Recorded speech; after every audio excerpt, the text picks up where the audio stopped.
If you want to pump your body and expand your mind, there's only one place to go. Mind Pump. Mind Pump with your hosts, Sal DiStefano, Adam Schaefer, and Justin Andrews. Man, what a surprising treat that was to hang out with Andy Miller, man. I think that was such a great call, Sal, on your part. I know that we had a great interview with Mark Mastroff, who is a friend of ours and an old boss, CEO of 24 Hour Fitness, who has a partner in the Sacramento Kings and a business partner in this world of gaming. Man, and he is really into it, which was really fun. I mean, somebody that's like investing, like typically, like you see potential in a certain direction, but I mean, he is like fully immersed in this world. Well, what really sparked my interest is, I have a 13-year-old son. Like most 13-year-old kids today in America, he likes to play a lot of video games, and he gets real serious about his video games. And this is how him and his friends connect, which is very different than when we were kids, where you would go outside and play football or whatever.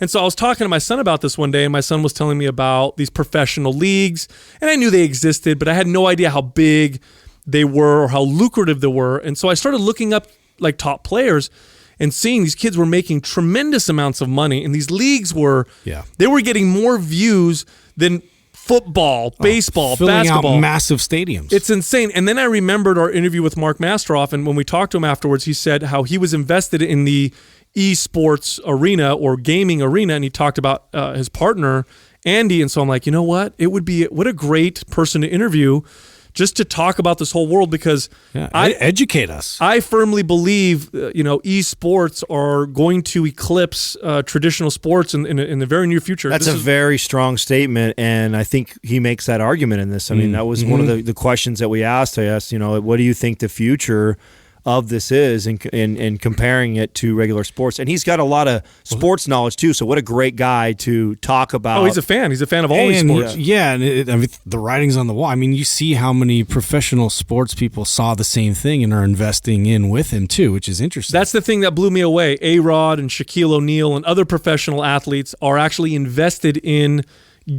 professional gaming sports.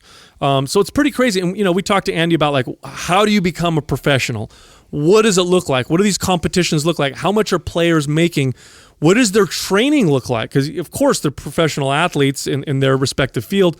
What does their training look like? And he actually said that physical fitness, like working out and stuff like that, is part of their routine. And, of course, that makes sense, right? You're sitting in a position for a long period of time. Yeah. You want to be in top physical shape to be able to play these games that sometimes they play for. And they play grueling hours. Yeah, like 4 hours, 5 hours. He said some games are 9 hours long.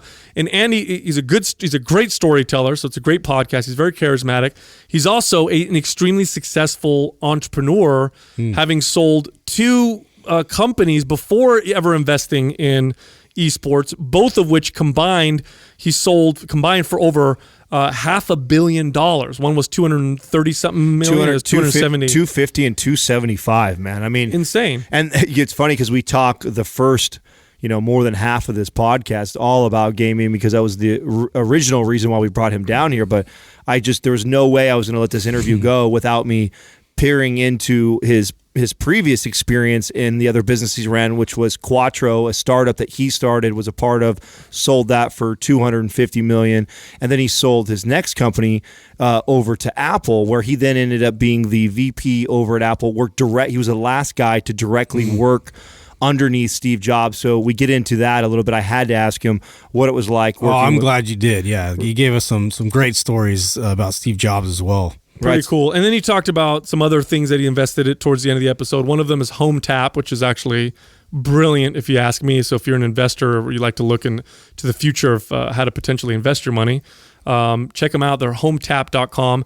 Now, in this episode, we talk about things that can help your gaming experience, in the sense that, what's going to improve your performance, how to prevent certain muscle imbalances. One of the things we brought up were blue light blocking glasses. We know of the dangers that blue light pose to your eyes and your cognition right away. Studies now show that blue light is almost always damaging. And Felix Gray is one of our sponsors, and they make these blue light blocking glasses that are designed for day use. They're designed specifically to block out the harmful blue light rays and not the other rays, so your brain doesn't think you're in the dark and make you sleepy. It actually still keeps you alert, but protects your eyes. If you go to Felix Gray Glasses, that's FELIXGRAY glasses.com/mind pump, you'll get free shipping and free returns.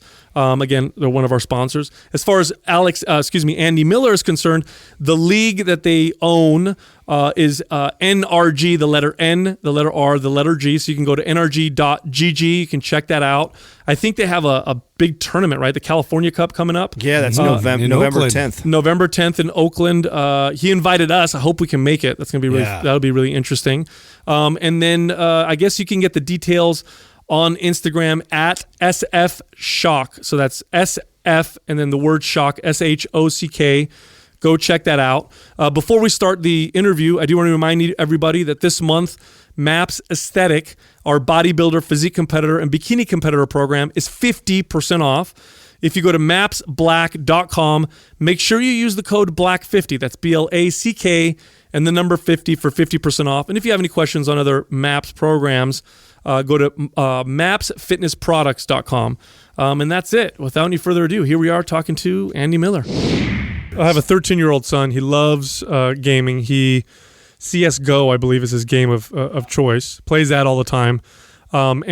He was telling me how big gaming is in the world and how, I guess, much money some of these athletes will make. And there's leagues, these and I was totally oblivious to this. So I started looking into it, and I was blown away by the professional sports, the professional leagues. So, we had our friend Mark Masteroff on the show, and we talked to him about the gym industry and whatnot. And then he told us off air that he was invested in esports, and then he told us about you.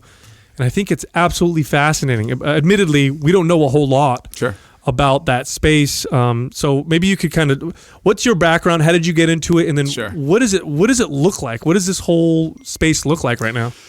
Great. Yeah, it's pretty crazy. So my background is entrepreneur, started a couple companies. I'm from Boston, definitely Boston sports kid, grew up, playing all sports, loved the Red Sox and the Patriots and Celtics especially. And started a couple companies, and I was fortunate enough that one of them Apple bought. So I moved out here, and I worked for Steve Jobs at Apple for a couple of years, and had some money now.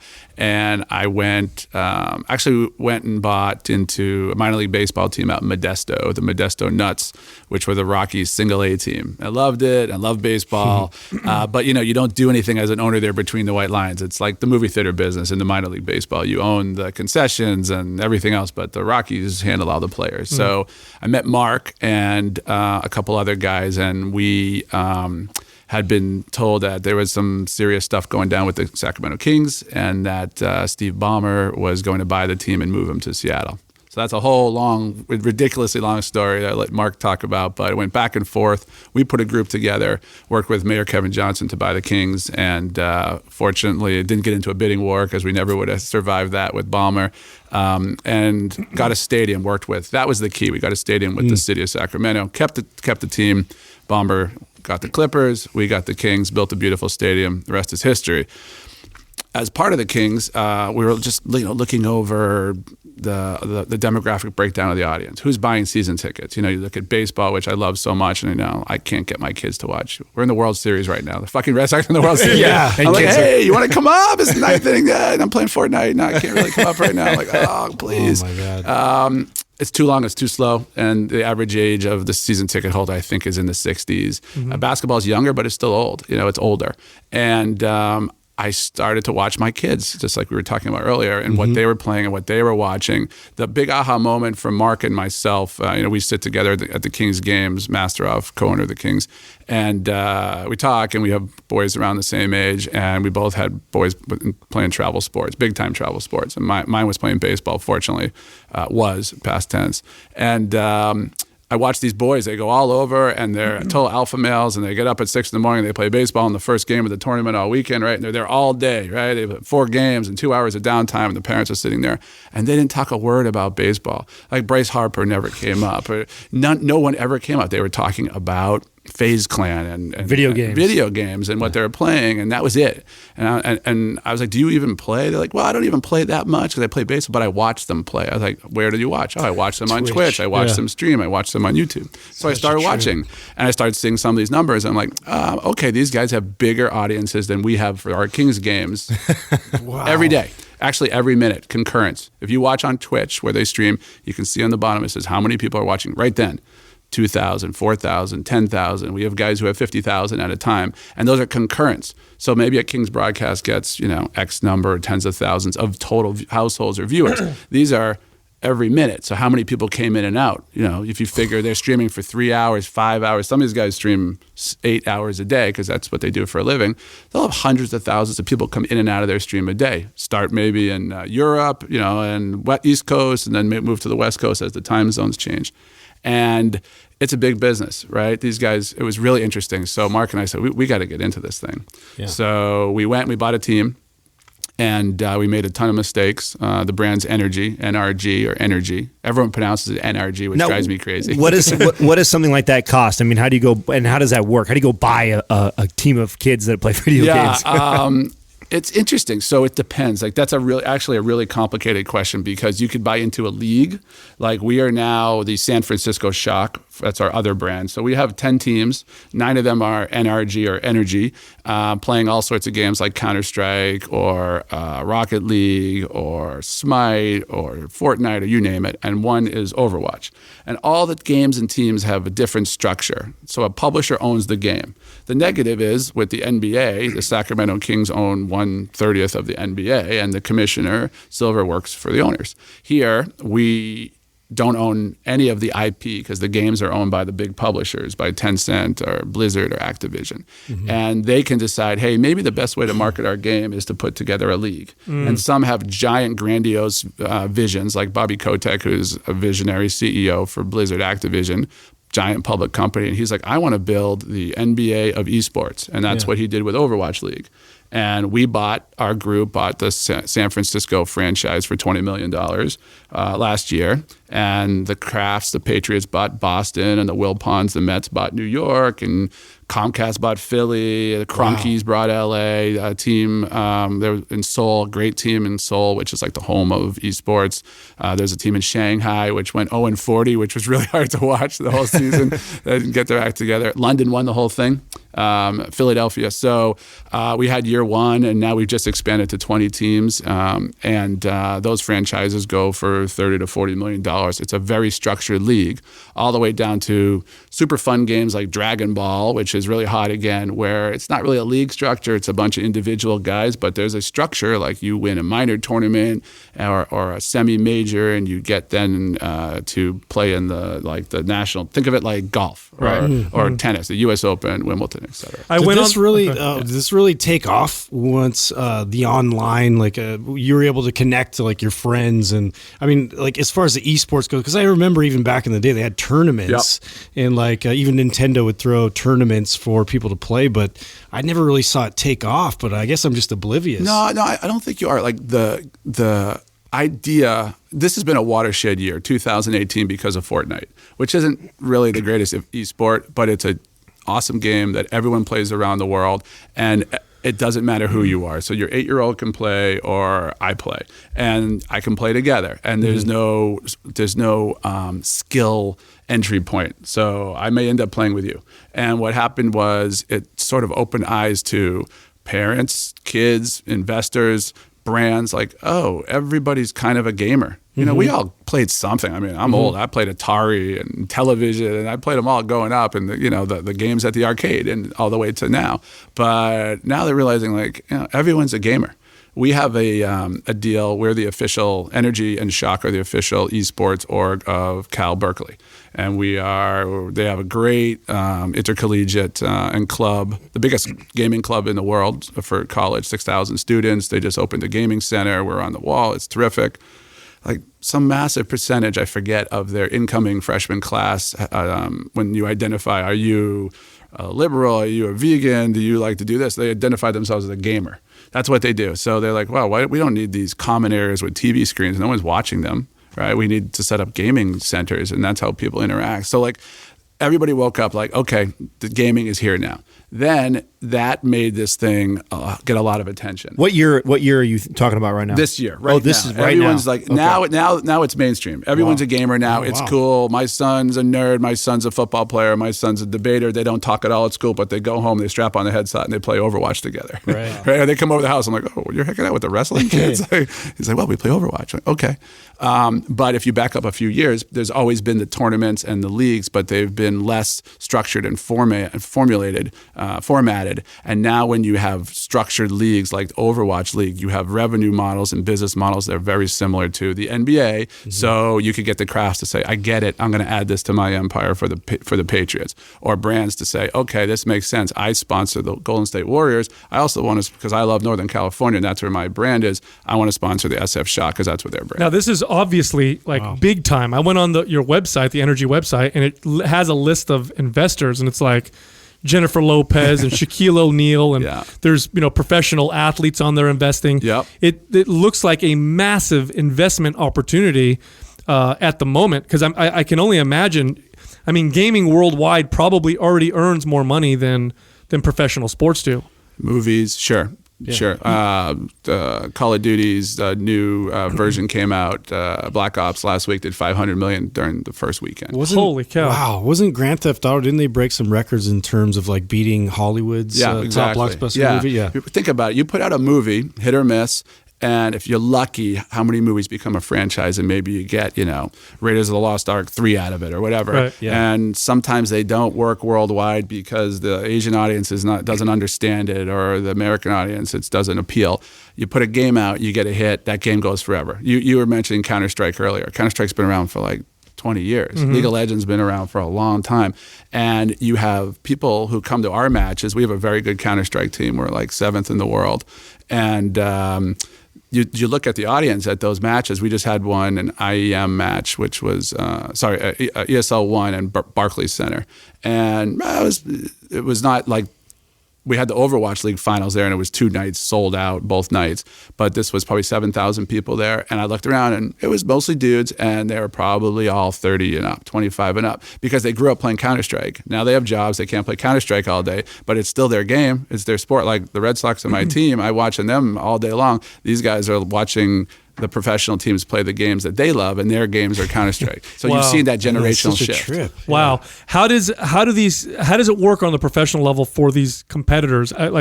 How do they get paid? How do they become a professional? Let's say somebody listening right now likes to play, is really good. I was talking to my son about this. I have a 13-year-old, as I said earlier, and I see him play games, and I limit his time because he has to do his homework and this, that, and the other. And I'm looking, I'm like, gosh, if you're telling me all this about leagues, like maybe we could turn this into something. Like what are the steps? How does that work? Yeah, what are the standards and all that? Is there something they can go off of? Yeah, it depends on the game, like how much money is involved in the game and how sophisticated. So the most sophisticated games are probably leagues are League of Legends and now probably Overwatch. Players in League of Legends, it's a giant global game, hundreds of millions of viewers. Their world championship, which is going on now, gets 2 times the Super Bowl audience worldwide. Right, a lot of Chinese viewers, but worldwide. Right. And those players will make, the really good players and the good teams will make, their base salary will be $1 million a year. Wow. And you know what? They're actually doing themselves somewhat a disservice in a way, because if they're that popular and they're that good and they decided, I don't want to be a pro, because you have to really want to be a pro. You have to grind. You're not playing 6 different games. You're playing League of Legends. You're playing Overwatch every day. You're one of the best in the world at your position. You're either the point guard, or you're the center, or you're the whatever, the playmaker. You're the in-game leader.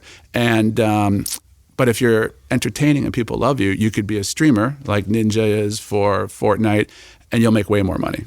Wow. Way more money just being a streamer. So what they do is they build their audience as pro players, and then they retire at whatever age it happens, 21, 25, depends on the game, Counter-Strike older, and then they become YouTubers and streamers, and they make more money doing that. Now, I know with professional sports, you have practice, the team shows up, you do strategy. Yeah. What does that look like for these teams and these leagues? Do these people live together? They train all day long? What does that look like? It's becoming more and more sophisticated, obviously, as professional teams teams are moving in, and you have the coaches for the Patriots and the nutritionists for the Rams. So everyone's sort of figuring that out. It used to be that the sort of like the move was to have a team house, and you have all your guys in the house, and you live there and you play there online, and you have to qualify for the bigger tournaments that you travel to. So think of it like your Counter-Strike. You got to do really well in your online league, and then you go to a LAN, which is a local event, and it's a big deal. And then you win that, and you get to go to the majors, if you will. And that has been surpassed on some level by the fact that now, like Overwatch League, all of our players live in Burbank. Every team plays in Burbank right now. All the ones, Shanghai, Seoul, everybody lives down there.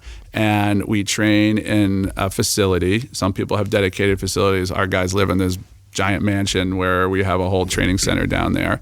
And the coaches are there. And they have a very, very rigid schedule. We feed them, make them work out, make them exercise. We try and actually limit their game time because they want to stream themselves after they practice for 8-10 hours or scrim. We do a lot of scrimming against the other teams a couple times a day, and it's just like being an NBA player. You have your practice, you work on stuff. The coach says, "All right, we're going to do our scrimmage today against Atlanta. We want to work on this. We don't care if we win or lose, but we want to work on our dive compositions or our plays here. We're going to swap guys in and out and see who has the best communication." And then the coaches are sitting there, the assistant coaches, and they're recording everything. And there's pretty sophisticated software now to take a game apart and look at it from the angle of one player or from a statistical level. And then they do their video review and they say, "Hey, you know what, Sinatra, who's one of our big stars, where were you today, dude? Like you missed every signal. You didn't make the play calls, or you rocked." Are you monitoring their stress and everything too? Like I know I've been introduced into a lot of the latest like sports science, with teams behind the scenes, and I was just curious if that's made its way already. I think it needs to more. I think it's actually more heightened with professional video gaming than any professional sport, because if you're LeBron James and you play, and everyone, everywhere you go, everyone knows LeBron James, right? Our guys everywhere they go don't know them. Some places they do, but everywhere they go they don't. But LeBron James doesn't come home and fire up his Twitch stream, put his face on there, have chat going off on the left side, and people telling him, "You fucking suck. You blew the game today," or "You're unbelievable. I love you. I want to have your baby." And you're 18 years old. And that happens every day for them after every single game worldwide. Wow. They just get bombarded with praise or hate. So it's hard. You have to really want this. You have to work very hard. The bad news was, there was no path to pro before. It was like you were literally playing in your mom's basement, and we see you on the rankings, on the ladders, and you're like the third best player at this particular hero in Overwatch. And we're like, "Hey, do you want to try out for the San Francisco Shock?" And he's like, "Sure." And we can literally type you in, and you're playing, right? As opposed to we have to scout, Dominican Republic for a ball player and send them up.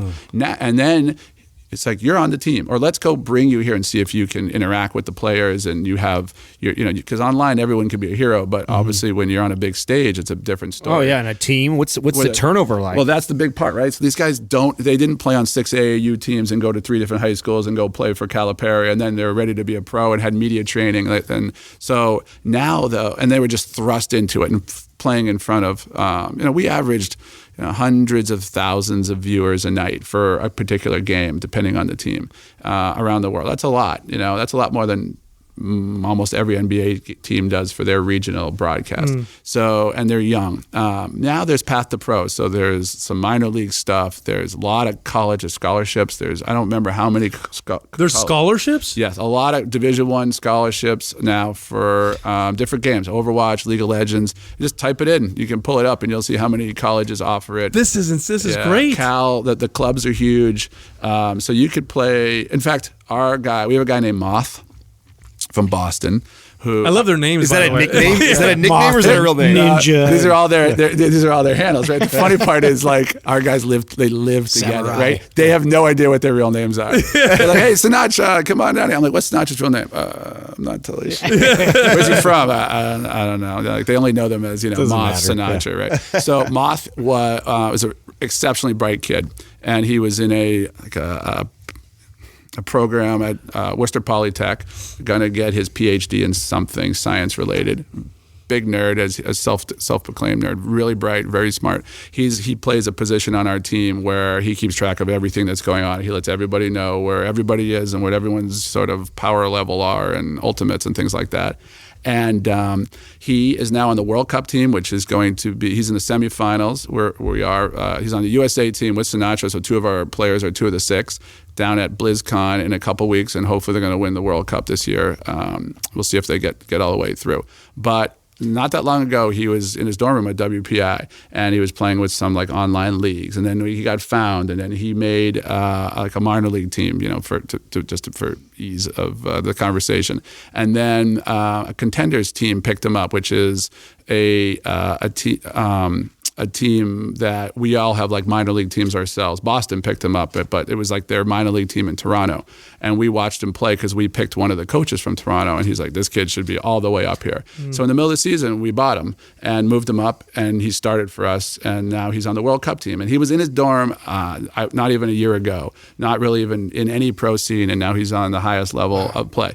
And that won't happen again, I think, as the scouting gets better and as it gets more sophisticated. Sure. Like you can see now that we're in season 2, but they're developing all these path to pro levels. So your 13-year-old kid or whatever, if they start playing in tournaments and stuff, there's academy teams in Europe, just like for soccer, for pro soccer teams. When you're 15 or 16, you get on Barcelona's academy team. A bunch of teams have those as well. Because the best players, depending on the game, some games are super young, like Rocket League, we have 15-year-old players, and some games are much older, like our captain of our Counter-Strike team is, I don't even know what he is, 26, 28, somewhere around there. Are these teams co-ed? I'm assuming because it's not a physical sport, so it's not divided by men and women. Can girls compete in them as well? Is it all? There is no reason why they can't, but it's still male a rare dominated. exception. Sure. There is one woman in all of Overwatch League. Wow. She's on Shanghai, and she's Korean. Wow, this is She's great. Now, I read an article where you were being interviewed, and you were talking, I can't remember what arena it was. It was a new arena that was just built. And you were commenting on how it was an advanced arena, how it's going to be perfect for. That's the Kings. It was the Kings arena. That's the Kings arena. Okay. Yeah. And you were saying how it's going to be. This is going to be a great esports arena. Do you see this happening more and more, or? I do. Some of the orgs are building their own. So it depends how you want what your business model is. So everybody wants to host esports events now. I got 2 calls today from people in Boston because they saw some article like, "Hey, could you help us host an event?" They have arenas, they have theaters, they want to get 18 to 30-year-olds in there. If you ever go to these events, you'll be blown away. Like it's not. Well, it's a no-brainer, right? Because one of the hardest things, packed house, one of the hardest things for like arenas to do is to make money year-round, right? I mean, it's one Exactly. thing you have an Fill NBA, time. Yeah. right. There's a lot of downtime. So you Yeah. have concerts and other things like that is Yeah. what you normally fill it with. Yeah. When you got something that's so big like this, I think it's kind of a no-brainer that almost everybody's going to want. And who do you get? You get 18 to 30-year-olds who are going to spend all day there, and they're fired up because they're finally spending time with their community. That's the real secret sauce to all of gaming. If you love Counter-Strike, you probably don't like Smite. If I love Smite, I hate Fortnite, right? But if I'm going to go to a Smite event, I'm going to finally be with my people. Like we take it for granted that I love basketball, and I love Sacramento, so I can go to a Kings game and hang out with 17,000 people and talk basketball. But they haven't ever been able to do that if you're a gamer. You've just been online trying to find your friends who love the same game that you do, and you spend so much time at it. Now you get to go to an event where there's 1,000, 10, 20,000 people there who all love the same thing you love for the first time, and it's the only thing where you can, do you ever go to line and walk up to a guy at a football game and be like, in a beer line, "Hey, buddy, want to throw a ball around after the game?" He's probably like, "Don't touch me, dude," right? But what happens at a professional esports event? You make friends, and then you say, "What's trade handles?" Right? Yeah, you do, and then you go home and play with them. Yeah, I totally see So that they happening. love it, and they drink a ton of beer. They spend all day there, and it's loud. It is like being at a concert all day long. That's crazy. And do they sell tickets to watch them? Do you pay to go watch, or is it It's free? no different than going to the Kings game. Holy yeah. cow. And then Depends on the event, right? Now, how does that work? I'm curious because I was just at the Warriors game the other night, and as you get closer to courtside, I mean, tickets get really expensive. How do they do the pricing on all that? It depends on the event. Like they try and make a lot of it more festival seating for the lower bowl. Okay. The Barclays Center sold out for 2 nights for the World Championship this summer for Overwatch, and there was the Sold Barclays- out? Yep. How many people? 20,000. Wow. 24,000. And then many, many more watching online. Yeah, I don't know how many millions. I mean, we $7 million. I don't remember the total millions. It was for the week. It was on ESPN. ESPN won. It was on ABC the next day. League of Legends, they had their world championship a couple years ago. I believe it was at the Nest in China, was it Shanghai, where they had the Olympic Nest, the 80,000 seat stadium was sold out. Wow. Well, if this is already starting, and I have like this is probably my own high ideas here. This is from smoking too much weed, but it also goes great with video games. It does. And so, and I think that performance enhancing. I've speculated on the future of sports already. I see what's going on with gaming. I see what's going on with AI. I see all the issues with concussions and injuries and things like that. And it makes me really wonder what the evolution of what we're talking about is going to look like, if there's going to be some sort of an integration of the two. What do you think? How does your brain work when you see this? Like, what do you see the evolution of this? Yeah, I think that you hit two really big points. Like, we have a shock player, Baby Bay, very handsome, beautiful boy who lives an amazing life because he's very popular and he's handsome, and I'm sure he has like the most fun of anybody in the Overwatch League with his groupie fans. But his dad was a semi-pro or pro hockey player, and Baby Bay, Andre, is a pretty amazing hockey player, and he was going to go play hockey in college. And he's like, I don't really want to get hit. My dad is like, been knocked around for a lot of years, and I'm pretty good at this video game thing, so I think I'd rather do that. And if you go look at the high schools who are having trouble fielding junior varsity football teams now, and not enough kids for a full team because it's tough, these same kids are playing. I guarantee you everybody on that football team is playing a video game. Hours. Hours, right? I my son does diving over at Stanford, and I pick him up, and I was wearing my Shock, I think the shirt here, my San Francisco Shock shirt, right?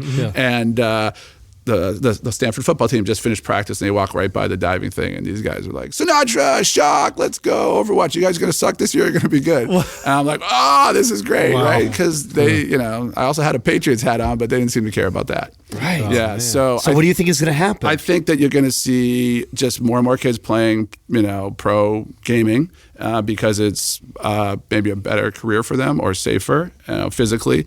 And but then you'll see the merging of the two. Right now, I think everyone thinks it's about who's like the fastest Twitch kid and who who can move the quickest to shoot or to move around. Right. It's really who makes the best decisions. Like the Korean kids they win everything, and they're incredibly disciplined and incredibly quick at looking at all these probabilities as to what's happening out there and making the right decision, and then letting them know. There's Baby Bay up there, letting them know what. Letting everybody know where to go and what to do. And I think you'll start to see with virtual reality, with some of these, we've already seen video games where they put you in the game instead of playing it with your mouse and keyboard, you're running around so it's with literally the virtual like headset. Ready Player One. Yeah. So I think you'll see an athletic component to it as well in the future. Wow. And every game will be different. Some games those won't be. Little Some Omni games treadmills and everything. Yeah, those are pretty cool. Yeah. So you talked about the Korean kids. Are there different styles of play from different regions? Yes. Oh, really? And so you could tell, you could see. Oh, yeah. Most everybody tries to copy the Korean style for the games that they dominate in. Why are they so good? Is it do they spend more time playing? Does the culture embrace it more? Oh, the culture definitely embraces it. It's primetime TV. They're like the Patriots of gaming. They are, right. They've created most of the video games. They did. They'll sell out everything. Yeah. If you're on an important team in South Korea, you are Justin Bieber. I mean, really? Yeah. There's the Seoul Dynasty, which is our Korean Overwatch entry. They had a going away party for their boys to come to America to play in the league, and they sold the whole thing out, and it was live, and it was all girls. I was screaming. It was like those Beatles videos, screaming. Oh, forget it now. Now all the boys are going to want to play. Oh, believe me, yeah. But the South Korean teams they're very disciplined. No one really wants to pop off and be the hero. Like Baby Bay, if he does something great, he's thrown on the headset. He's like, let's go. That's like, no, my team won, terrific, or my team lost. I don't care if I did well. Wow. But they're just very structured in their thinking. So it's all about understanding everything that's going on and going to the highest probability option. And they have to do that in a split. I think there's something like 250,000 different combinations of things that could happen in an Overwatch game. And someone has to go through all that stuff. Like Moth is our example of that guy. It's going to be interesting because what we saw with sports or traditional sports, I should say, as they evolved, you saw the kind of the democratization in the sense that, wide receivers all started looking a particular way and linemen all started looking a particular way. And you started to see, genetics play a larger role. With gaming, it's going to be it's much different, right? It's just how smart you are. Or is it? I mean, I don't know. You're going to have kids, I imagine, and I'm sure because you're great with the sports analogies here, I bet you could say that there's probably kids that are better leaders who are probably running the floor or running the team and letting them know. He's got that sports background. Right. Yeah. So Charisma. that takes on leadership. There's probably other guys that don't need the limelight. They can hang back and probably be more different. Right. Yeah. So I bet you it depending on the game, but communication is number one. Right. Like if your guys can't communicate on an incredibly quick level and be super intuitive, I remember the old Celtics games, Larry Bird, when they won whatever it was, they lost like 4 games or something. They would say that their practice was harder than their games, and they would kill each other, green versus white, in their practices, as opposed to the games, which was like whatever. And by the time they got in the games, everybody knew where everybody was going to be, and there was just an unspoken communication. Like you need to get to that level. Well, we see that exactly. I talk about this on our show all the time. I'm a diehard Warriors fan. I mean, I think we're seeing that happen with them right now. I mean, you see the way these guys just know where each other are. Yeah. I would think it's very similar. It's just you're not going to see body types as much as you're going to see, but you're going to see the mental difference. But we are starting to see some on the body type. Oh, shit! This really? guy is Baby Bay is ripped, and you can't not work out anymore. You can't great. not That's a great point. eat well. It's a long day. It's hard, and some of these games go on a long time. Counter-Strike, our guys just played in a very condensed, ridiculous 2-week span. They must have played 30 games because of the way that it worked. They played at 9 o'clock in the morning. Then they had another game at 2 o'clock. Then another game at 10 o'clock at night. Sometimes the game, they're all over the place, and it's exhausting. And then you got to get up the next day and do it again. You need to get into real shape to be able to do this. We were speculating this earlier when I had first, scheduled you for this interview, and I said, we see as personal trainers these what we call muscle imbalances or posture deviations that are becoming more common nowadays because we work on computers and we're in desk, forward shoulder, forward head, a lot of these different issues. And I was talking to the guys, I'm like, with the popularity of esports just exploding, it would make sense to have these dedicated workout programs to fight some of those things. And you're saying it improves their performance in the gaming as well. Without a doubt, yeah. Wow. And so you guys are making this part of their training. We're trying. Yeah, we have a really popular streamer named King Richard who plays Fortnite, and he's a pro, but he's an entertainer and he streams. But he likes to just grind and get at it 10 hours at a time. And we were talking last night. He's like, I can't stream today or tomorrow. I think my neck is done. I must have been, hunched over for 10 hours. And if he doesn't stream for a couple of days, he loses a lot of money, So like it's a living for them. For the real hardcore competitors, it's an advantage. So it's really, I think that's about the last year and a half where, the Patriots are having their nutritionists and their trainers come work with their guys. And, the guys just can't sit, in a room and play video games. Now, has there been any innovations as far as like gesturing or like things that they've considered in terms of like helping out with these types of recruitment patterns and these locked positions that they're in the whole time? There needs to be more. There's a lot with the equipment. So the chair, the mouse, the keyboard. There's even now mobile games are becoming esports as well. So Arena of Valor is owned by Tencent, which is the biggest mobile game in the world. It's a lot different when you're doing this than when you're on a mouse and keyboard. We have a lot to learn there for sure. And it's a young man's sport because it's so demanding right now. I can only imagine. And the travel's brutal depending on the teams. Counter-Strike guys, our Counter-Strike guys are good, so they've won and they've been invited to everything. I was just looking at it. They've been to Russia twice. They've been to Australia. They've been to Poland, all over Europe, London, Dallas, New York, Chicago. I mean, it's mind-boggling. All this year? Wow. All in the last 6 months. Wow. Whoa, Yeah. whoa. Now with traditional sports, nutrition plays a huge role, and what you eat before the game, even supplements or, to increase or improve your performance. Is there anything like that in the gaming? Are there things that they eat in particular? Do they take supplements? I would assume something like caffeine is probably a big thing. Yeah. It's all new. It's a bit of a Wild West. So there isn't drug testing yet, and I don't think it's a giant problem. Like I don't think the kids are on ADD medicine to like make Adderall them, or whatever to make them. I'm sure somewhere, but when we it's pretty easy to monitor your guys because we all live in a house together and they see each other 20 hours a day now with the 4 hours they sleep. But a lot of G Fuel. which is like more of a gaming focused powder supplement right before the match. Is it made specifically for gaming? Yeah. Oh gosh, the supplement market's going to explode in this one. Yeah, smart. And the gamers endorse it and they use it. Everyone has their own philosophy. Like we do right before our matches, our coach has them scrim another team who are not playing that night, gives them a little break, makes everyone take a nap, shuts the lights off, chills out, and then they all eat something. They have to, and then they can do whatever they want for a little bit of time. There it is, right up there. Oh, wow. What about what you see like in other professional sports, which is these kids that come straight out of high school or college that are not used to making very much money, and now all of a sudden they're making millions of dollars. Do you see a lot of backlash with that, or problems where, as an owner, you guys are kind of having to manage that a little bit of these kids that are putting weird shit on their Twitter or like? Here's the funny part: not zero, because it's so not about the money at all. Wow. Like they're all like, all right, I'm going to take my money and maybe because they told their parent, I'm going to go to college someday, so I'm going to save that money.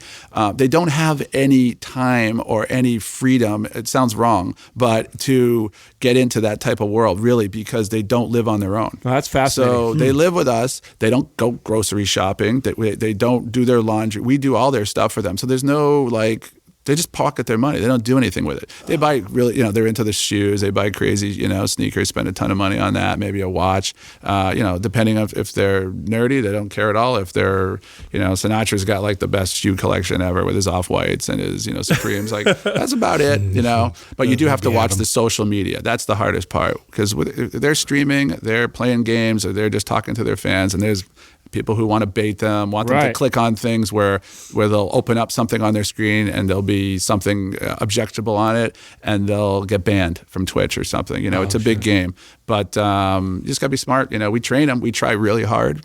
They're also, some of them are very shy. We want to do promotions. We have our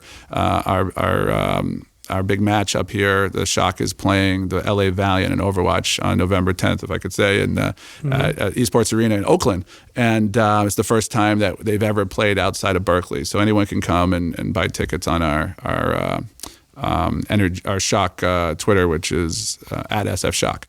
And in those matches, they've never really been outside of that environment before, so they're kind of on their own interacting with fans, and they haven't been trained to do that necessarily. When you're playing a studio or you're playing a giant stage, you figure, oh, okay, they're used to that, but they're not. They just go up on the stage, they play in front of 20,000 people, and they go back. But now they're interacting with fans on a one-on-one basis because it's like a friendly match, and we have to go through all this stuff. And some of them are painfully shy. They don't want to do any of that stuff, right? To get the guys to do our hype videos for this match, we had to go through a couple of guys before we got a good one, because it's just not, they're not used to being college basketball players. You were saying they had groupies?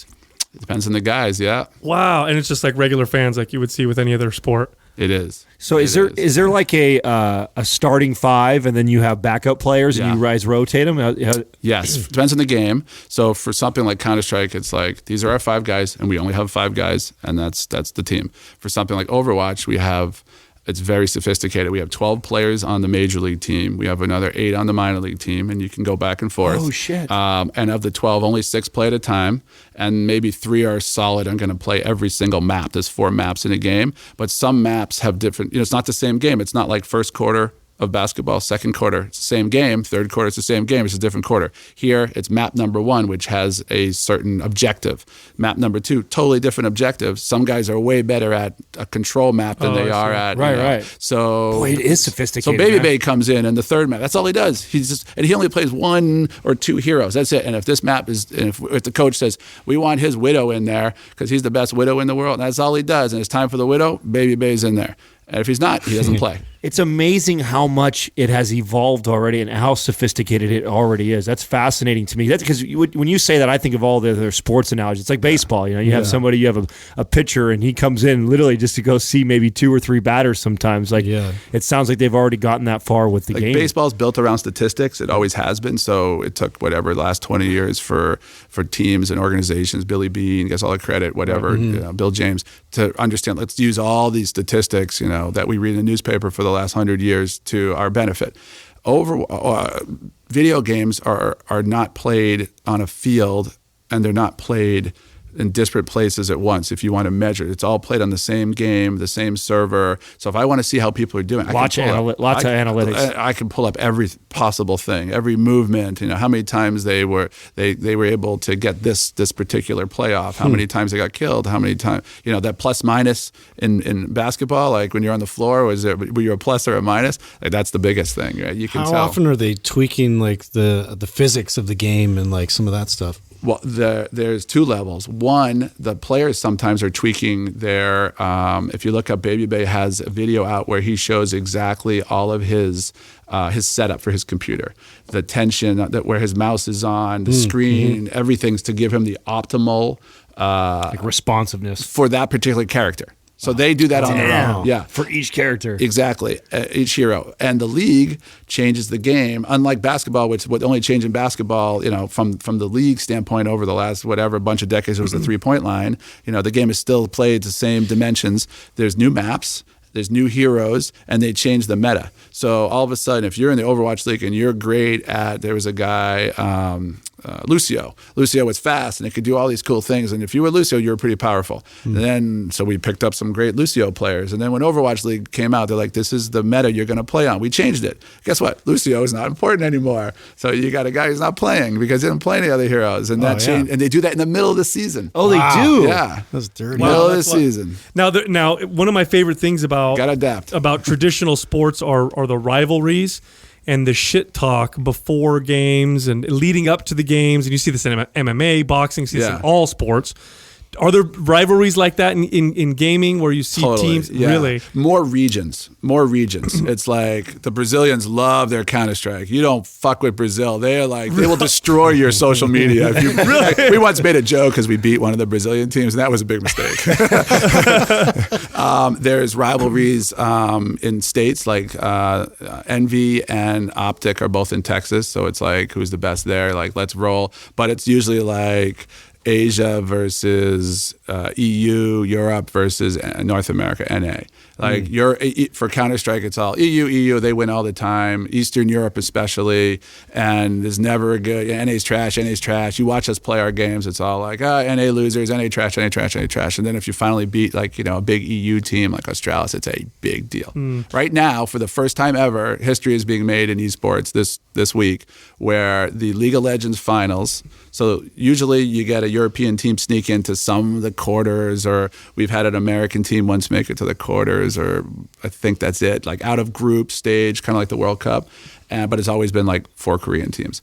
There are no Korean teams. None. I think there's 2 American teams, 2 EU teams. There's none. So a Korean team is not going to win. An American team, Cloud9, has a good chance to win the Worlds for the first time ever. Oh, wow. And that just shows you how far esports has come in North America in the last few years. That we're even having that conversation. Wow. Now, we were talking earlier about how it's male dominated in terms of who's playing, but anybody can play.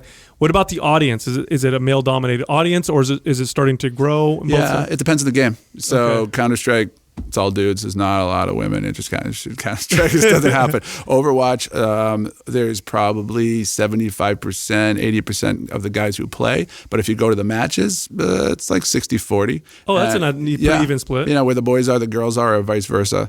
Fortnite, a lot of women playing Fortnite, easy, different games to play. Seeing a role model like the woman on Shanghai as an Overwatch pro has inspired lots of women in gaming.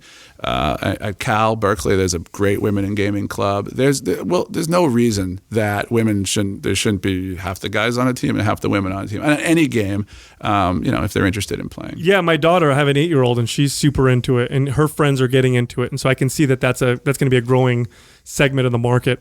There's different professional leagues, or is this one main dominant one? Like when I think professional football, I think NFL. Yeah, wasn't it called Major League Gaming there for a while, or did that change? It's 100% dependent on the publisher. So if you want to play Overwatch, there's the Overwatch League. Got it. And you can't start your own team and be a Overwatch League team because say you're in San Jose and you want to start this Overwatch League team because I own the franchise for Northern California. Anybody can pick up a basketball and start a basketball team. You can't be in the NBA, but you can start a team. Sure. This is different because the intellectual property of the game is owned by a publisher. Okay, so you that need makes permission from them to start your own leagues. Okay, so the professional leagues all are by these publishers, and then when they say World Cup, they have their different teams or whatever. So that's got to be a home run for these publishers. I mean, if they can get a game out there that everybody gets behind. It's a franchise that go on for decades. Overwatch should last for 20 years. Call of Duty. We all played Call of Duty when we were growing up. Well, Call of Duty is super hot because Call of Duty, Black Ops coming out, for Christmas now, and everyone's playing it, and everyone's playing Call of Duty again, and there's Call of Duty tournaments, and they changed the game. It looks a lot like Fortnite now. It's a battle royale, one of the versions of it, but they never die once you get a franchise. Now, the businessman in me, when I hear about all this, I think of all the potential opportunities, and the first one that popped in my head, which we looked up earlier, was the supplement that they take before gaming, and I'm thinking of all the little markets that can start to, like basketball, we think of shoes, right? Yeah. Are we starting to see other markets pop up from this? Like, in other words, like the gaming mouse, that you use for your game, or a special, type of shirt or whatever. Are we starting to see that? Yeah, we have great sponsors, the endemic sponsors. We have Logitech for our keyboard and mouse for gaming mouse. We have OP Seat, who's our gaming seat. Headset sponsors. There's a lot who help you with the gear. That's been around for a while, but now it's a big business. I want the same mouse that King Richard uses, right. Or Baby Bay. In fact, if you look at our NRG or either of our, you'll see either of our Twitters right now. We just posted the new mouse that our players helped craft with Logitech, and they give their input as to what they need for the feel and how it works. So it's like Jordan's, but for a mouse. Yeah, exactly, right. And now there's companies that come up with streetwear. Streetwear is really big, right? So we have Tiesto as an investor in our company. 100 Thieves has Drake. We're talking to a very famous tastemaker to help design our streetwear, and they sell out very quickly when you do like limited drops. So, but there's also companies now that make gaming wear. Like, I'm going to wear this shirt because of moisture or whatever, right? Wicks moisture away. Very similar to working out. Now we have sponsors on our podcast, and one of them is Felix Gray. They make blue blocking glasses that you wear on your computer. Are they starting to use that kind of technology? Yes. There should be more of it. So there's Gunner, I think, which makes like computer vision glasses, and other folks have been looking at it. But if you look around, like a lot of people wearing glasses when they're playing, and eye strain is a big deal. But there's lots of brands moving in now because you have a great millennial audience. You see supplements, you see camps, you see betting. I mean, we should talk betting if you're going to talk about sports. Wow. So, I didn't even think of that. Esports is here right now, and it's going to be here in the same time that all the betting comes in the United States, because Counter-Strike is enormous in Europe, for one, because it's always been enormous in Europe, but you can bet on every game, every match. Wow. I mean, our team is getting so good, and I'm like, hey, look how many fans we have in Europe. And then I look at what they're doing. They're like, please win, win by more than 5. And it's all like, there you go. That's just came out, right? There's Baby Bay with the new Logitech mouse, wireless mouse, right? Wow. They helped design. The betting is incredible. And I look at the names, and it's all like Russian names and Bulgarian names. Like, these aren't our fans, right? They're making money off of us because we're winning. And you'll see that in the United States. And if you are a kid and you grew up playing, pick a game, Counter-Strike, you don't play football, you don't play blackjack. You're not going to the casino when you're 21 to play craps. You're not going to the sports book to bet on the Patriots because you don't watch football, but you think you know everything about gaming, Counter-Strike because you play it every day, and these guys are your age. You're going to bet your money on this in the future. You're just going to pick your app up, boom, and you're going to bet on whatever your prop bet for that. Wow. And then the viewership is going to go through the roof. Wow. Who are the big because traditional sports have their superstars that tend to become ambassadors for the sport. Who are the big ones in gaming? Right now, Ninja's the biggest in the world. Like, you'll see him on the Samsung ads, and he's a wonderful kid. He's been around playing a bunch of different games, and he hit it with Fortnite, and he's smart, and he's what's the word? He's approachable, meaning you can interact with him. Mm-hmm. He doesn't look like he looks like you. Mm-hmm. Like you're a kid, and you're like, oh, he's attainable. I could do that. Mm-hmm. And he's funny, and he's an entertainer, and he's a great player, and he's an entertainer, and he's he's probably. Right now, I think if you name the top 10 most recognizable names in the world, he'd be there. Wow. So he makes a fortune. I was going to say, what would you guess his worth is? That article says he's making $500,000 every month playing Fortnite in his bedroom. That's just off of like subscriptions and donations off of his. He's got. I bet he makes a couple million a month right now, maybe more. Yeah, that's fantastic. He works hard. Big Detroit Lions fan, so it's hard to like him. But he's a wonderful guy. They're a great. We have. You want to break the stereotypes. Mm-hmm. So like you look at some of these kids, like Baby Bay right there, just a big, muscular, handsome kid. He doesn't look like a gamer. You think of some fat kid in the basement, eating food and playing games all day. So you're breaking stereotypes. Every game has sort of their guy and breaking their stereotypes. These, very smart, very different, very articulate kids. And I think the best thing about gaming is it's very community-based. So someone who's a great ambassador for the Smite community is very different from someone who would be ambassador, like the fighting game community. Smash and Dragon Ball and those games, very diverse, culturally diverse, racially diverse. It's wonderful. And those kids they're ambassadors and their heroes are very different than Ninja. Now, as an investor, what are some of the challenges you see with gaming and in terms of the organization or getting it to grow or just investing? And then where do you see the big opportunities? Yeah, that's a big question. So there's a lot of attention and money into this now because pro sports players, like our first real investors were Shaq.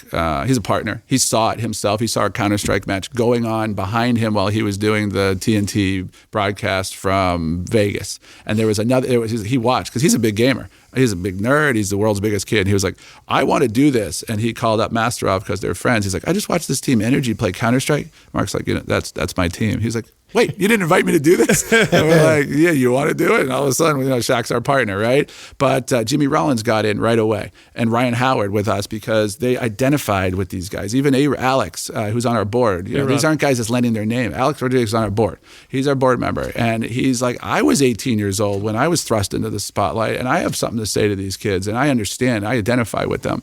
So the athletic aspect of it kind of clicked. And then the business models kind of clicked, and you got the Crafts in and the Cronkies and folks like that. So now, but we're still only in the second inning, really. Like we're just sort of formalizing our stuff.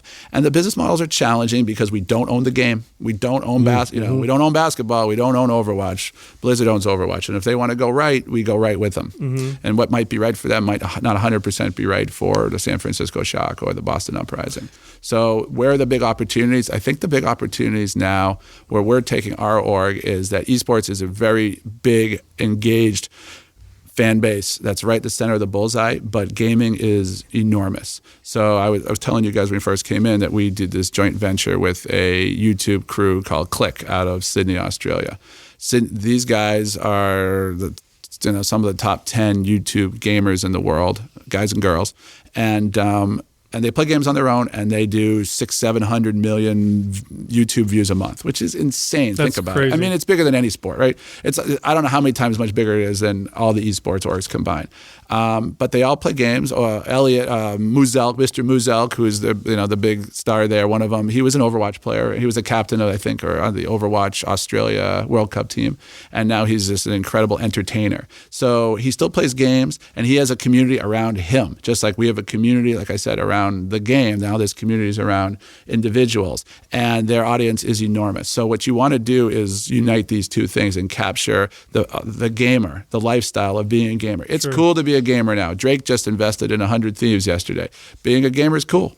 So I want gamer shoes. I want gamer lifestyle stuff. I want to play games. I want to talk to people. I can identify with Muzelk or Laserbeam or Lachlan or these guys, Loser Fruit down in Australia, and I love that. And I love the games they play. Or I can be a hardcore person and I want to be I want to root on NRG's Counter-Strike team or the San Francisco Shock. But they all are gamers, and I think there's a giant opportunity to create more of a gaming brand and more gaming content. It sounds like a strategy now for these game publishers is as part of creating the game is how are we going to make this, how are we going to make leagues and how are we going to make people compete in this? Because it sounds like it's a big part of their... Well, think about it. They have Shaquille O'Neal now promoting their game for nothing because we're one of the teams in there, We do videos we've had videos with J-Lo, Marshawn Lynch, he's one of our investors, Michael Strahan, and Shaq all did the roster reveal for last season's roster for Overwatch League. if Blizzard wanted to go out and pay all those guys to do anything for Overwatch, like it would have been a fortune, right? But they're all investors in my company, and they love us, and they wanted to be involved, and it was viral, and it was great. And so, what a boon for a great game like Overwatch. Absolutely brilliant. Now, where are your teams located? Are they here in the? Well, we are trying to move. Our goal is to move everything up to the Bay Area. Okay. Right now, most of the teams are in LA because that's where the studios are and that's where they play. Except for Counter-Strike, who just is on the road. Who designs their workouts, their physical fitness workouts? They're really on their own. They do it on their own. We have had people come in. We spent more time last year with team psychiatrists or psychologists, sports psychologists. Okay. Oh, wow.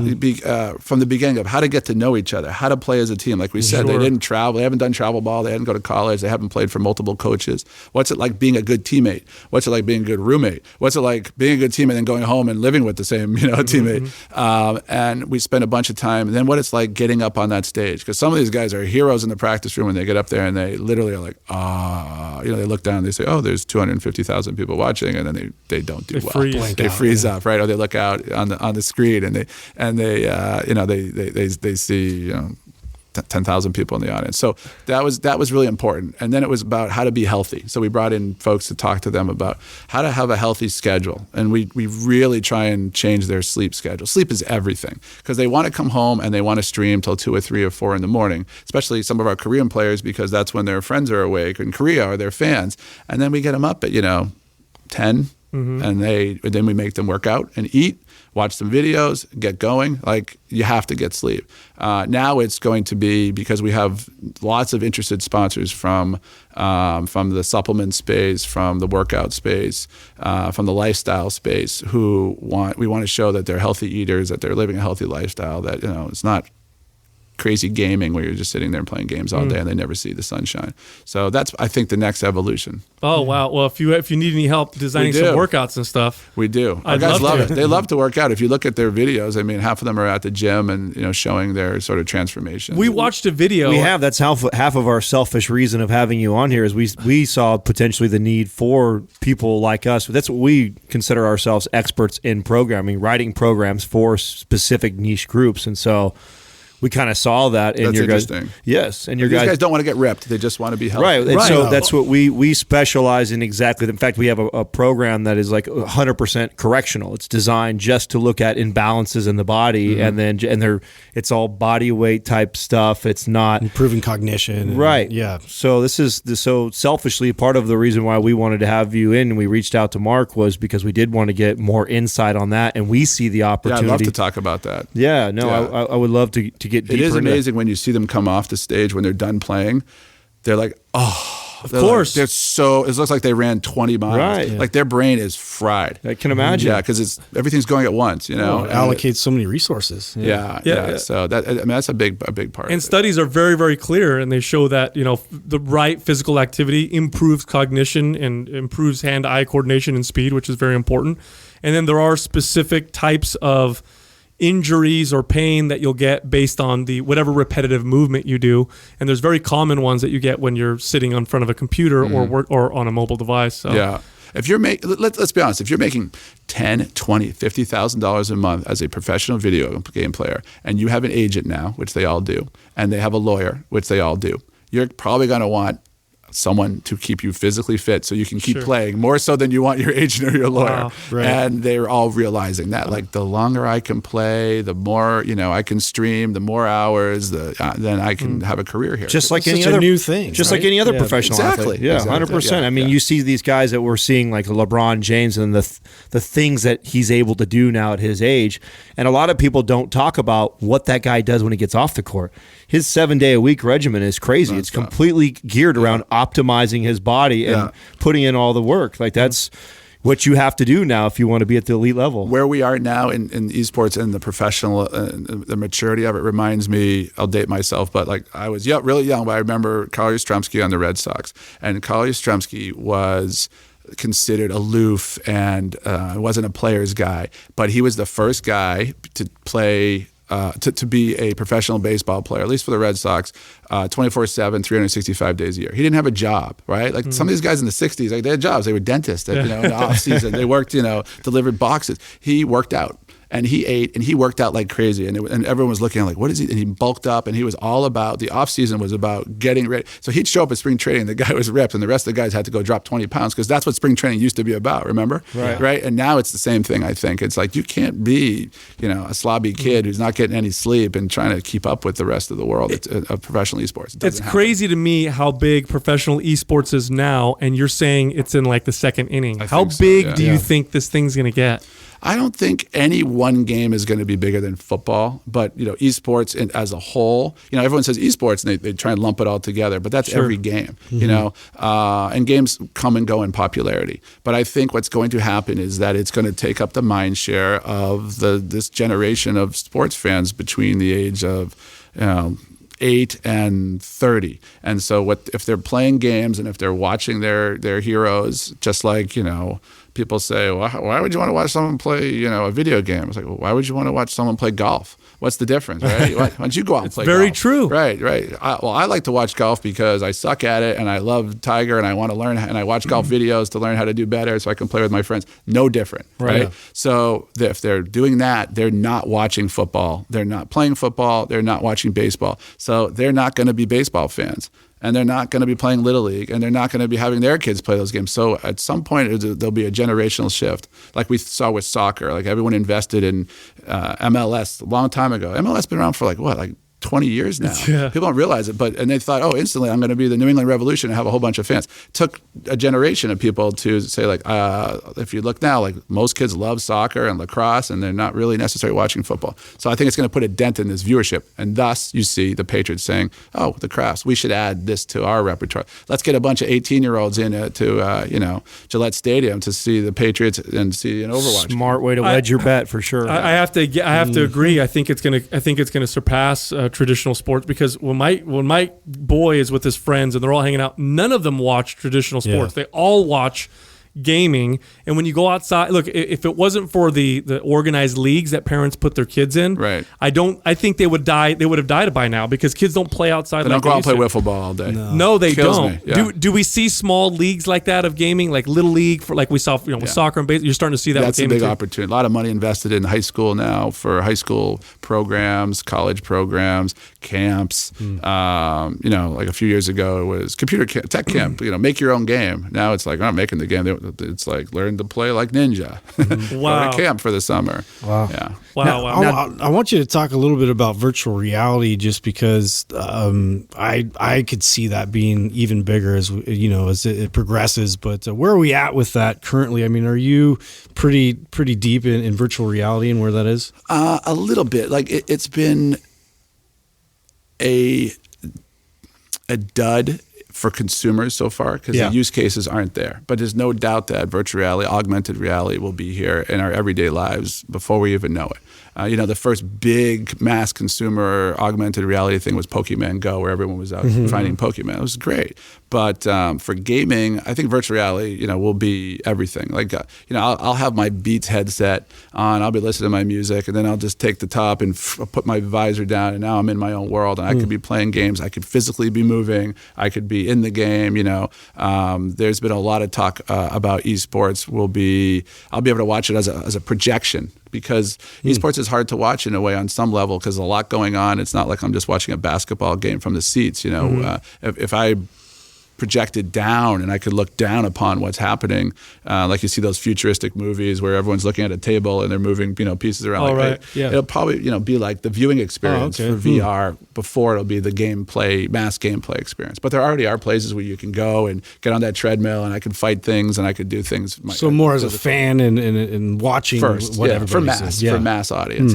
Interesting. When I've seen the gaming on, because I've watched a few on YouTube, there's announcers and stuff talking about what's going on as well, just like professional regular sports. Casters are great. Yeah, that's how do they keep up? I think I'm most impressed with them. How about we should give you guys should come down to Burbank and go to an Overwatch League match and sit in the control room. The control room is insane because there's 6 guys, right, on each side, and I'll have a GoPro on them as the player, and then there's their player that they're playing, right? And they can switch it out during the game. Like, you can die in the game and come right back as it's somebody else if you want. And there's all sorts of stuff going on between the 12 the 12 characters or heroes on the game at once, and all different angles, the ground angle, the above angle, and different fights going on at the same time. It's very, it's fast paced, believe me, but it's like a orchestra in that control room. They're like cutting, camera 1, camera 2, cutting down. It's incredible. I would love that. I would absolutely love crazy. to come down there and check that out. I feel like we kind of did this interview in reverse here, because I would be mad at myself if I didn't talk to you. You just kind of glazed over being lots of big this things. serial entrepreneur. That I know you sold one of your companies to Apple for $275 million. I know that you worked directly under Steve Jobs, and if I didn't ask you about that experience and what that was like, I'd be mad at myself. So tell us a little bit about. First of all, I want to ask right away, because I've heard both that he was just this genius and amazing person. Then I heard he was an asshole to work with. What was your experience like? Well, I think you've hit a lot of the high points. If I had any hair at the time going into it, I would have none, now. But it was really stressful. So he bought my company, which he reminded me consistently, because basically I bought you, I didn't hire you. So like, are you an Apple guy? 5'2" athlete, he could do absolutely everything. World's best salesman, unbelievably focused human being. And when I got in there, I worked for a couple of years before he died, and so he knew he was dying, and so he was going fast as possible to accomplish everything he wanted. And that was the most stressful time of my life, for sure. Really? And working with him, but I learned a ton. Most importantly, just how to be an Apple guy, which meant how to simplify everything down to its core. He would say things to me like, "You're a complicated man. You use 12 words when you could use 1 word. Don't hand me a piece of paper. I don't want to read your comments. I want to think about my own. I want to formulate my own thoughts." And if you notice, that's Apple's his whole life. Apple's whole mantra. Like I remember we did something to him, and he's like, "This is the most complicated fucking thing I've ever. Do you even know where you work? Like, I've spent my whole life making things as simple as possible, and here you come, and I can't even understand why you would bring this to me." Like, that's the way he thought. And if you notice, like, the iPad was a revolution, right? But when you opened up your box and you got your iPad, what wasn't in the box? Instructions. Yeah, there's no directions, right? You go to an iPad, It's supposed to work right away. Well, it's intuitive, right? You go to an Apple store, and there's a 3-year-old for the first time plowing through an iPad, knows exactly what to do. That's simplicity. That's the Apple way, right? In fact, outside of the Marcom office, there's a big display, whatever, I don't know what it is. It's an artwork, and it says simplify, crossed out, simplify, crossed out, simplify. And that's it. And you have to go through that lens. And everything you do, not just the products, but how you talk, how you train your staff, how you talk to Steve. And it was a lot to learn coming from a startup where, we had a couple hundred people running around doing everything to, I report to Steve Jobs, and I'm in a room every, Tuesday with Tim Cook and Eddie Q and Phil Schiller and Scott Forstall and all these guys who are just icons of the space and who've worked together for 20 years, and I'm in there just messing it up. So you're talking about Quattro that you're talking about? Yeah, it was Quattro Wireless. They bought it in the end of 2009. And that was your startup. Mm-hmm. Okay, what year was that you started that, and how long before you started to integrate that with Apple? Like, what was that process? We got really lucky. I started a company with my business partner Jeff Glass, who is my partner on everything, including NRG.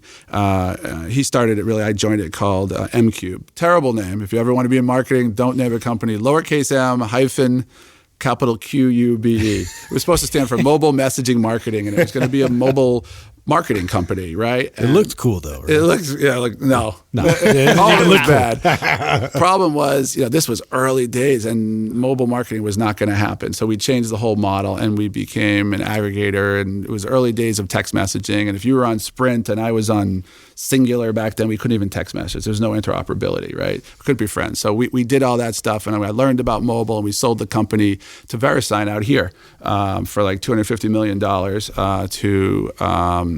in like 2006. And I worked there for about 2 months and said, I don't want to be here. I got the bug. I want to do this again. Yeah. It's so easy. Right? So, and I understood mobile. So we started the mobile ad network, which was Quattro Wireless. And we were really lucky. We were only in business for 3 years. And I was at a Patriots game, believe it or not, in London with my co-founders. And we were like, we got to get away. We're killing each other. Let's go. Patriots are playing in London. Let's have a boys' weekend. We went out there, and I'm walking out of Wembley Stadium, and the phone rings, and we're all walking. And I'm like, they're like, hello, this is Steve Jobs. I was like, okay, hello, who is this? And I was like, guys, just keep walking. And I talked for a few minutes and talked to their head of business development. He was like, we'd like you to come in. We're interested in buying you. I was okay. And I hang up and I was like stunned. And I walked back up to the guy. I was like, who's that? I'm like, that was Apple. And they're like, what? I was like, yeah, Apple wants to buy us. They're like, fuck you. You kidding me? I'm like, yeah. 8 beers and about 6 hours later, they finally believed me because they thought I was bullshitting them. We were on a boys' week and it was all bullshit for the whole time.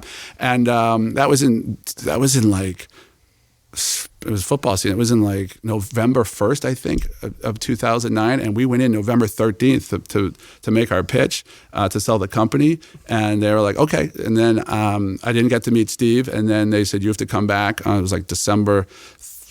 I have it in my wallet, actually. I have the little card because it was such a momentous day.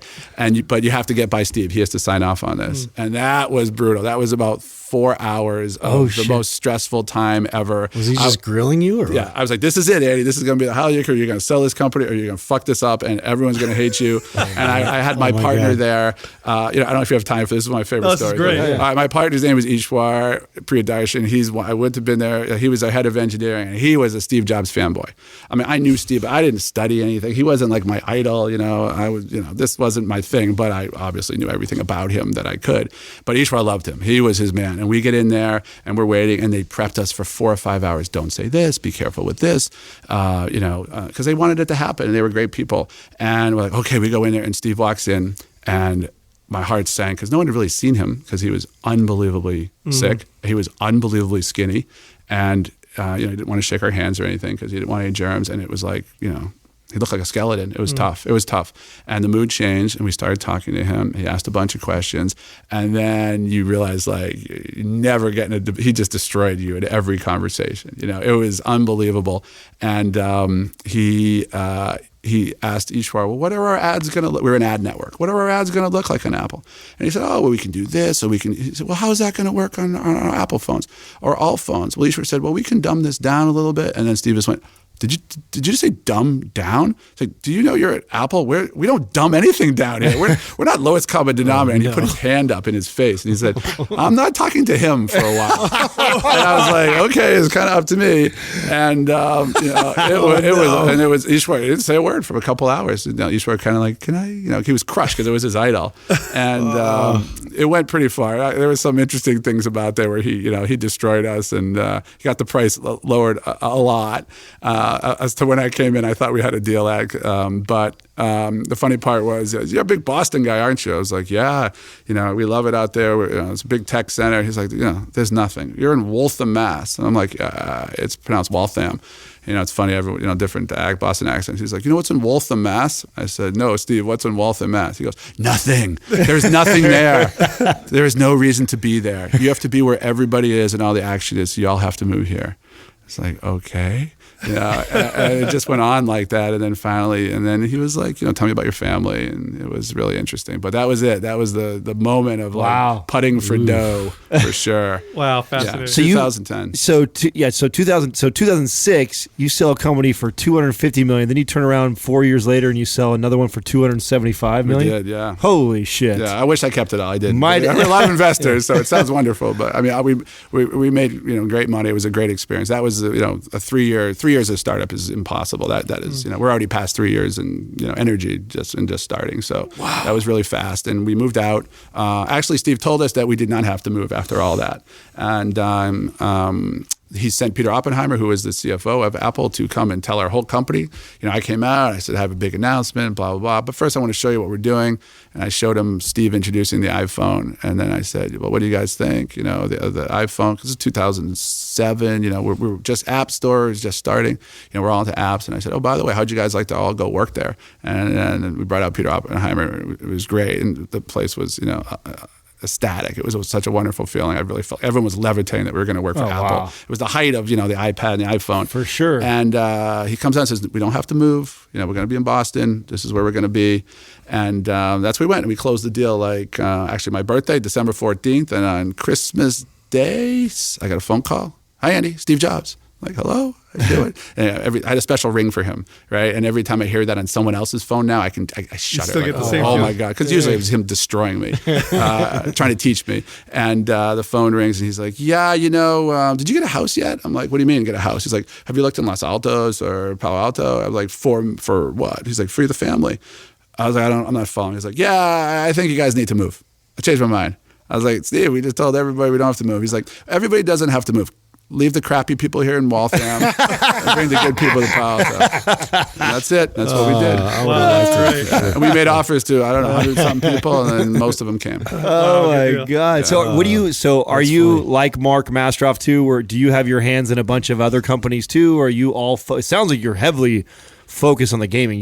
No, I'm not like Mark as much. That guy forgets Mark's his company. An investor. I'm more an operator. So Jeff and I, Glass, we started a couple companies. So Jeff's on the board of NRG. We just started a company called HomeTap, which is a really, really smart idea. Jeff's a really, really amazing, better entrepreneur than I'll ever be.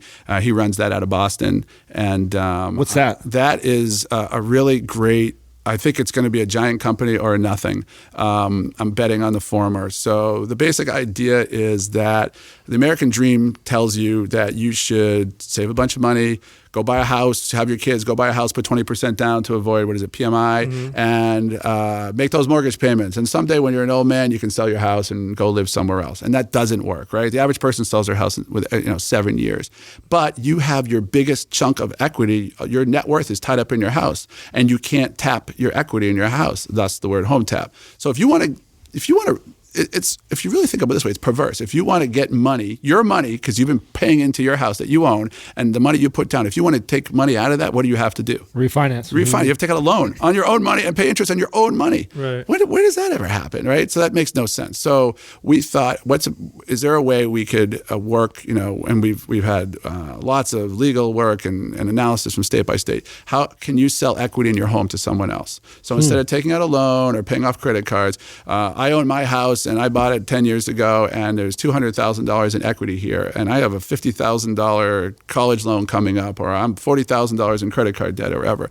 I don't want to take out another loan. I can't even get it because I owe money anyways with a home equity loan, right? I don't want to do a reverse mortgage voodoo, but I want to sell off a piece of my house. I want to sell $50,000 worth of that $200,000. Oh, interesting. So you apply, and we have investors, who come and they buy a piece of your house. And we just started, or it's mainly in California, so far in Massachusetts. We've done 6 so far, and they're great stories. We have a family who has a trucking business, and they couldn't get a small business loan, which is very, very hard now. So they put the money into that. We have another family who had like $30,000, $40,000 in credit card debt a month. And I don't know what you pay on that, like $6,000, $8,000. So they sold off $30,000, $40,000 worth of their house, paid off their credit card debt. And it's like, hey, I have $8,000 more a month now because they don't have to pay that credit card down. They're not maxing out their credit cards.